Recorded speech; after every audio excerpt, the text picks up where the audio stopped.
ithuba lokuthi uNkulunkulu angiphe ukuthi ngikwazi ukubuza. Okay. Kunombuzo osenhlizweni yami baba. Amen. Wahlala nje isikhathi eside.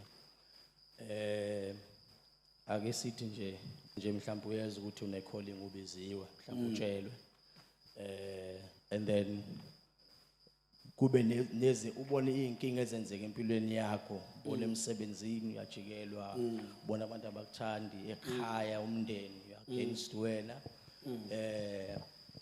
Ubona ukuthi alabangani nabo futhi bayakujikela. So now how to differentiate ekugcineni ukuthi lezi inkinga enginazo inkinga ze calling yami noma inkinga zokuthi sekufanele ukukhule manje noma inkinga ze nature? It is important son ukuthi empilweni ube nalomuntu othiwa spiritual leader or spiritual mentor. It is important for you ukuthi mawuhamba endleleni uhambe free, because your spiritual leader will always give you clarity and direction in terms of uNkulunkulu ukuthi ubekeni kuwena yini okumele uyenze day in day out. Because a spiritual mentor or a spiritual leader, he is or she is responsible ukuthi akhulise what is in you.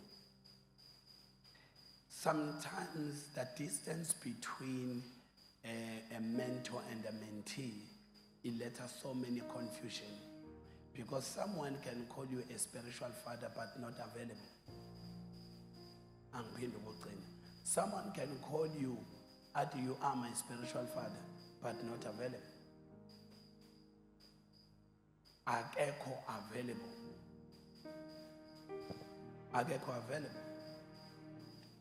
You must learn, or you must always pray to God to give you more time to be close to someone ombulo moya kaNkulunkulu in your life, or it can give you direction. Because to have a spiritual mentor, you must be directed by the Holy Spirit. It is not about ukuthi when umthandile wambona ukuthi ayangichaza lo mjita, next machazana here. You must be directed by the Holy Spirit. Ngeke ngathi ngikhuluma with one of my daughters during the day. They are facing a lot of challenges, and the challenges abafaceayo bafesana nama challenges owabona ukuthi ama frustrations ekhona.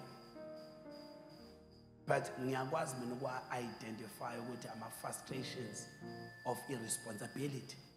Ngithi mina kuyena, my daughter, uthi yebo baba, ngithi kuney'nhlupheko zababiziwe. My main aim was to tell her ukuthi hey, wake up.